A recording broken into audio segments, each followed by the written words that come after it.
Быйыл Жамбыл Жабаев атамыздың 175 жылдығы тойланып жатыр. Соған орай бір кітабын алып, оқып, еске алуды жөн көрдім.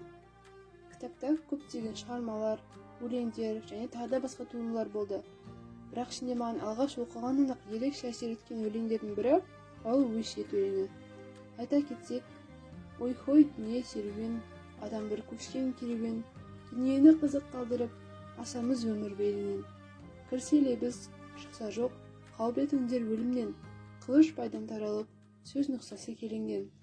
Дос жаранға, кемдарға, қайырлы бол делінген, қылған қайыр болмаса, не кетесің өмірден.